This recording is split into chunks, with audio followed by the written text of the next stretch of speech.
আসসালামু আলাইকুম। প্রোগ্রেশনের ৫ নম্বর ক্লাসে সকলকে শুভেচ্ছা ও স্বাগতম। আমরা গত ৪টি ক্লাসে প্রবলেম ১৫ পর্যন্ত সমাধান করেছিলাম।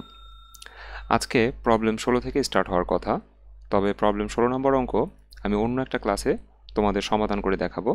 আজকে আমি জিওমেট্রিক প্রোগ্রেশনে চলে যাব। আমরা স্ক্রিনে জিওমেট্রিক প্রোগ্রেশনের একটি সংজ্ঞা দেখতে পাচ্ছি। এই সংজ্ঞাটি আমরা ভালোভাবে বোঝার চেষ্টা করব। এখানে বলা হয়েছে, যদি পরপর দুটি পদের অনুপাত সমান হয় তবে তাকে জিওমেট্রিক প্রোগ্রেশন বা গুণোত্তর ধারা বলে। এই সংজ্ঞাটি আমি একটা উদাহরণের সাহায্যে তোমাদেরকে বুঝিয়ে দিচ্ছি। ধরো প্রথম সংখ্যাটি হচ্ছে 2, তার ডাবল 4, 4-এর ডাবল 8, 8-এর ডাবল 16। এইভাবে ধরো একটা সিরিজ 128-এ গিয়ে শেষ হয়েছে। আমরা টেস্ট করব এই সংজ্ঞার মাধ্যমে যে এই সিরিজটা জিওমেট্রিক প্রোগ্রেশন কিনা। আমাদের সংজ্ঞায় বলা হয়েছিল, যদি পরপর দুটি পদের অনুপাত সমান হয় তবেই তাকে জিওমেট্রিক প্রোগ্রেশন বলে।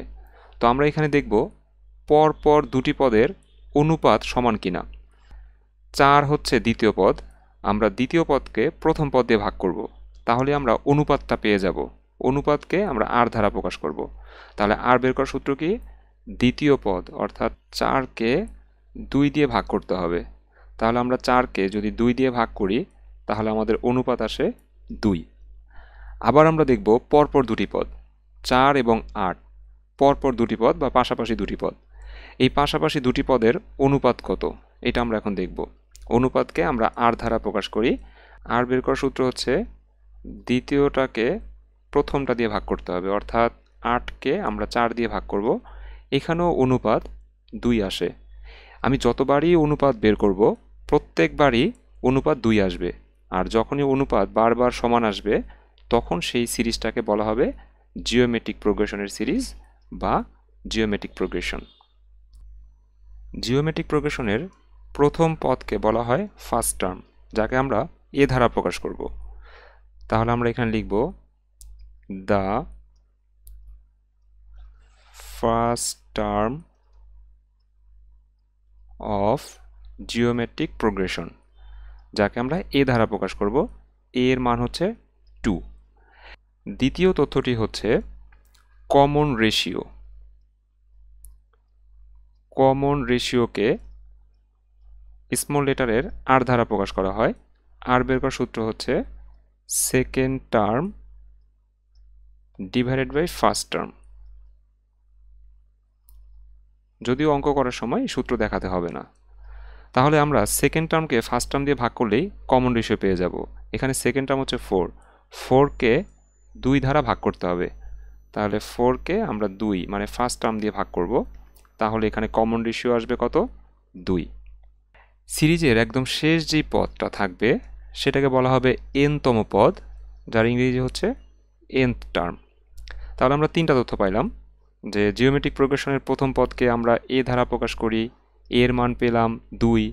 কমন রেশিওকে আমরা আর দ্বারা প্রকাশ করি, আর এর মান পেলাম 2। হ্যাঁ, আর সিরিজের একদম শেষ যেই পদটা সেটা হচ্ছে nতম পদ, তাহলে এটাকে আমরা লিখব nth টার্ম। 4 নম্বর তথ্যটি কি? 4 নম্বর তথ্যটি হচ্ছে নাম্বার অফ টার্মস, যার বাংলা হচ্ছে পদের সংখ্যা। নাম্বার অফ টার্মসকে আমরা n দ্বারা প্রকাশ করি। এখন আমরা দেখব এই অঙ্কে n এর মান কত। আমি ম্যানুয়ালি বের করে দিচ্ছি, যদিও আমরা পদের সংখ্যা সূত্রের সাহায্যে বের করব যখন আমরা অঙ্ক করব। এখন বোঝার জন্য আমি ম্যানুয়ালি বের করব। আচ্ছা, আমাদের সিরিজের প্রথম সংখ্যাটি ছিল 2, তাহলে প্রথমে 2 লিখতে হবে। তারপরের সংখ্যাটা ডাবল হয়ে গেছে, অর্থাৎ 4 হয়েছে, তাহলে 2-এর ডাবল 4। 3 নম্বর পদ 4-এর ডাবল অর্থাৎ 8 হয়েছে। 4 নম্বর পদ 8-এর ডাবল অর্থাৎ 16 হয়েছে। তাহলে পঞ্চম পদ কি হবে? 16 ডাবল অর্থাৎ 32। ষষ্ঠ পদ কি হবে? 32-এ ডাবল 64, এবং সপ্তম পদ কি হবে? 64 ডাবল 128। তার মানে এই সিরিজে মোট 7টি পদ আছে, 1 2 3 4 5 6 7। তাহলে এই 4টি তথ্য তোমরা যদি ভালোভাবে বুঝতে পারো তাহলে এই চ্যাপ্টারের অঙ্কগুলো তোমাদের কাছে খুবই সহজ লাগবে। তো আমি চলে যাচ্ছি জিওমেট্রিক প্রোগ্রেশনের ফর্মুলাতে। আমাদের টোটাল 2টি ফর্মুলা শিখতে হবে। প্রথম ফর্মুলাটি হচ্ছে nতম পদ নির্ণয়ের সূত্র। nতম পদ নির্ণয়ের জন্য আমরা এই সূত্রটি প্রয়োগ করব, n টার্ম সমান সমান ar two the power n-1। এই সূত্রটি হচ্ছে n টার্মের সূত্র। আমরা কখন এই সূত্রটি প্রয়োগ করব, নিচে আমি একটা নোট লিখে দিয়েছি। যদি নির্দিষ্ট কোনো পদের মান বের করতে বলে তবে এই সূত্র ব্যবহৃত হবে। অর্থাৎ তোমাকে যদি অঙ্কের মধ্যে বলে দেয় যে 20তম পদ বের করো, যখন বলে দিবে একটা নির্দিষ্ট পদের মান বের করো, তখন তুমি n টার্মের সূত্র দিয়ে ওই নির্দিষ্ট পদের মান বের করতে পারবে। আশা করছি বিষয়টি বুঝতে পেরেছ। চলে যাচ্ছি আমাদের দ্বিতীয় সূত্রে। আমাদের দ্বিতীয় সূত্রটি হচ্ছে সমষ্টি নির্ণয়ের সূত্র। অঙ্কে যখন সমষ্টি বের করতে বলবে তখন আমরা 1 নাম্বার বা 2 নাম্বার যে কোনো একটা সূত্র দিয়ে আমরা সমষ্টি বের করব। এখন কথা হচ্ছে কখন কোন সূত্রটা ব্যবহৃত হবে। এই যে পাশে একটা সাইড নোট লেখা আছে, হোয়েন আর গ্রেটার দেন 1, যখন আর এর মান 1-এর বড় হবে তখন 1 নাম্বার সূত্র দিয়ে সমষ্টি নির্ণয় করতে হবে। আর 2 নাম্বার সূত্রটি আমরা কখন প্রয়োগ করব, হোয়েন আর লেস দেন 1, যখন আর এর মান 1-এর কম হবে। যখন আর এর মান 1-এর ছোট হবে, যেমন হচ্ছে 0.50, 0.20 বা -3, -4, মানে যখন 1-এর কম হবে আর এর মান, তখনই আমরা দ্বিতীয় সূত্র দিয়ে সমষ্টি নির্ণয় করব। তাহলে এই দুইটি সূত্র তোমরা ভালোভাবে মুখস্থ করবে। সমষ্টির জন্য দুইটি সূত্র, যখন আর এর মান 1-এর বড় তখন 1 নাম্বার সূত্র দিয়ে সমষ্টি বের করতে হবে, আর যখন আর এর মান 1-এর ছোট তখন 2 নাম্বার সূত্র দিয়ে সমষ্টি নির্ণয় করতে হবে। তো এখন চলে যাচ্ছি আমাদের আজকের অঙ্কে। ওকে, আমরা স্ক্রিনে 17 নম্বর অঙ্কটি দেখতে পাচ্ছি। 17 নম্বর অঙ্কের আন্ডারে মোট 5টি অঙ্ক আছে। আমি এখান থেকে তোমাদেরকে 1 নম্বর অঙ্ক এবং 4 নম্বর অঙ্ক করিয়ে দিব।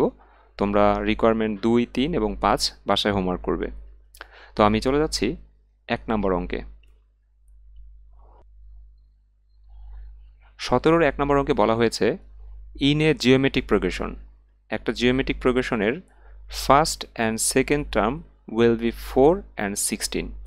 একটা জিওমেট্রিক প্রোগ্রেশনের প্রথম পদ এবং দ্বিতীয় পদ 4 এবং 16, তার মানে 4 হচ্ছে প্রথম পদ আর 16 হচ্ছে দ্বিতীয় পদ। ওকে, তাহলে আমাদের অঙ্কের মধ্যে দুইটি পদ দেওয়া আছে। জিওমেট্রিক প্রোগ্রেশনের প্রথম পদ হচ্ছে 4 এবং জিওমেট্রিক প্রোগ্রেশনের দ্বিতীয় পদ হচ্ছে 16। Then what will be the 8th term, তাহলে অষ্টম পদ কত এটা আমাকে নির্ণয় করতে হবে। তা আমি এখন এই অঙ্কটা সমাধান করব। Here the first term of geometric progression, geometric প্রোগ্রেশনের প্রথম পদ যাকে আমরা এ দ্বারা প্রকাশ করব, এ এর মান হচ্ছে 4। এরপর লিখতে হবে কমন রেশিও। কমন রেশিওকে আমরা স্মল লেটারের আর দ্বারা প্রকাশ করি। আর বের করার সূত্র হচ্ছে দ্বিতীয় পদকে প্রথম পদ দিয়ে ভাগ করতে হবে, অর্থাৎ 16কে আমরা 4 দিয়ে ভাগ করব, তাহলে রেজাল্ট আসবে 4। Then what will be the 8th term, অষ্টম পদ কত সেটা আমাকে নির্ণয় করতে বলেছে। যেহেতু বলে দিয়েছে অষ্টম পদ বের করতে, সেহেতু এই সিরিজের মধ্যে 8টি পদ আছে, এটা আমরা বুঝে নিব। তাহলে এখানে আমরা লিখব number of terms. Number of টার্মসকে আমরা n দ্বারা প্রকাশ করি, n এর মান হচ্ছে 8। এখন আমাকে বের করতে হবে 8তম পদ। যেহেতু নির্দিষ্ট পদের মান বের করতে বলেছে, সেহেতু আমরা nth টার্মের সূত্রটা প্রয়োগ করব। nth টার্ম সূত্রটি হচ্ছে ar two the power n-1। তাহলে 8th টার্মের সূত্র কি হবে? 8th টার্ম সমান সমান এর পরিবর্তে আমরা মান বসাবো 4 এবং আর এর পরিবর্তে আমরা মান বসাবো 4, আর তার উপর পাওয়ার আছে n-1, আমরা এখানে লিখব 8-1। এখন শুধু ক্যালকুলেশন করতে হবে।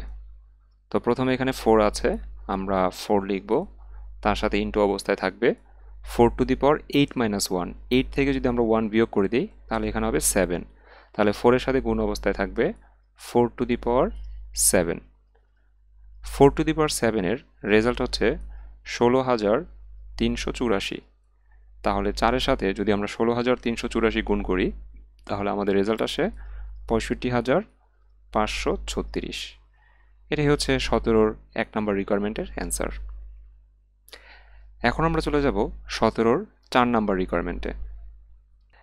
এখানে বলা হয়েছে প্রথম পদ 2, দ্বিতীয় পদ -2√3, তৃতীয় পদ 6, এইভাবে একটা সিরিজ চলবে। Find the 12th term of the progression, এই প্রোগ্রেশনের 12তম পদ বের করো। তো এখানে নির্দিষ্ট পদের মান যেহেতু বের করতে বলেছে, সেহেতু আমরা nth টার্মের সূত্র দিয়ে এই অঙ্কের সমাধান করব। প্রথমে আমরা লিখব here the first term of geometric progression a = 2, first টার্মকে আমরা a দ্বারা প্রকাশ করব।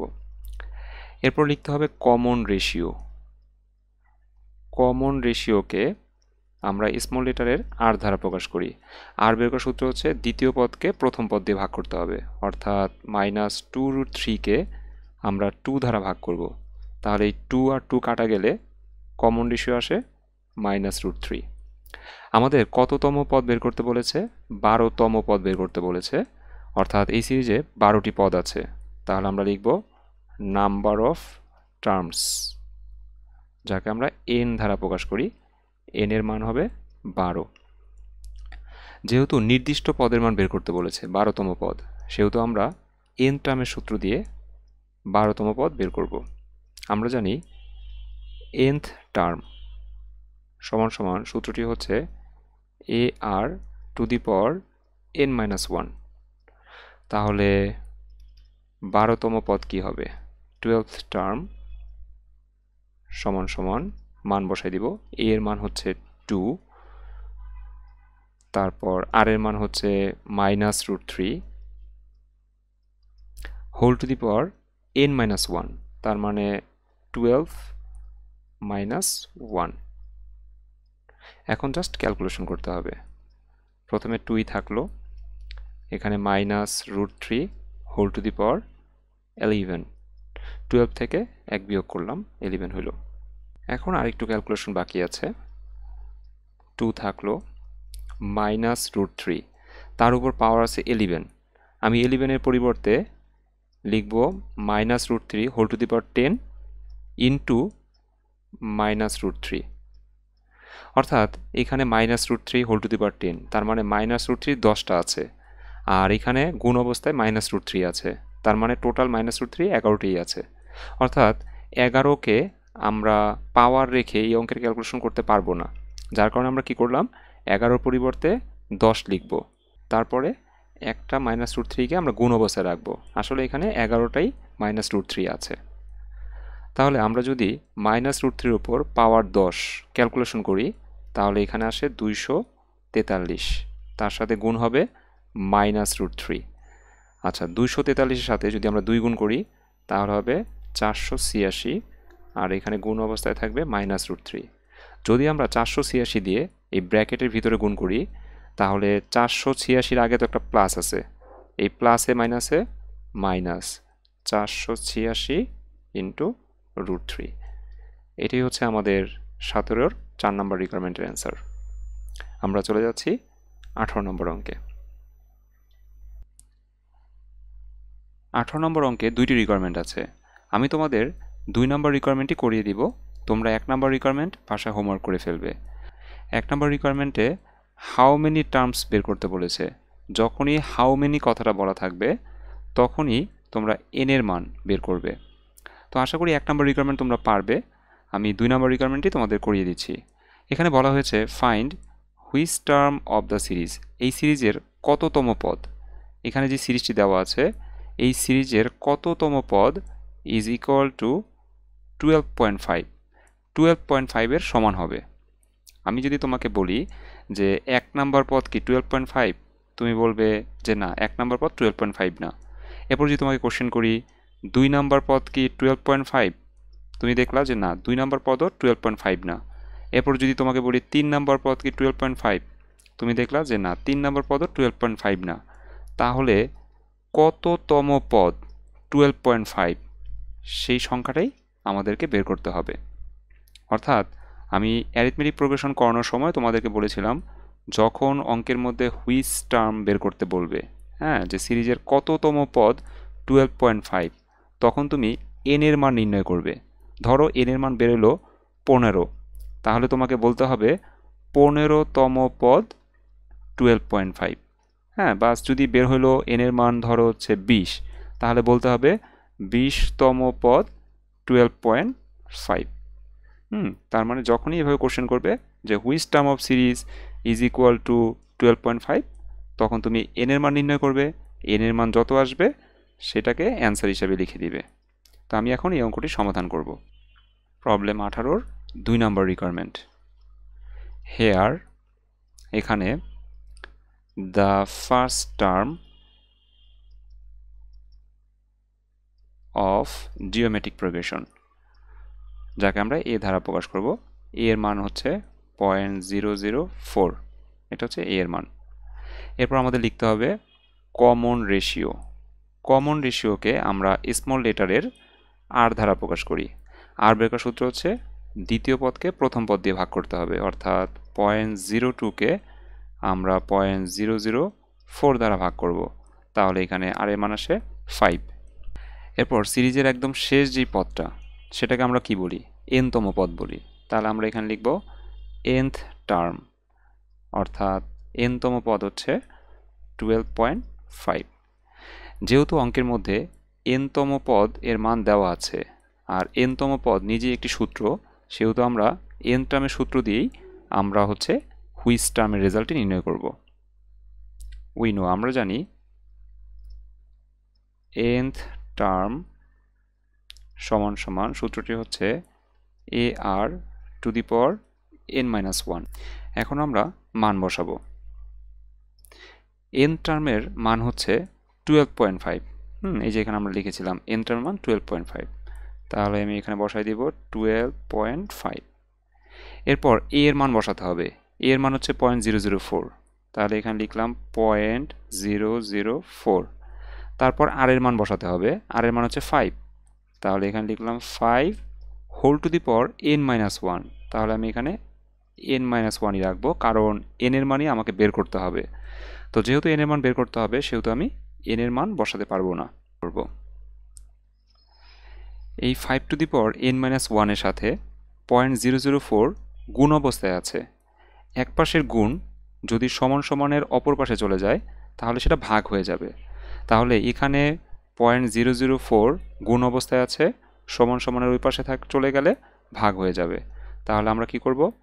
12.5কে 0.004 দ্বারা ভাগ করে দিব, আর এখানে থাকবে 5 টু দি পাওয়ার n-1।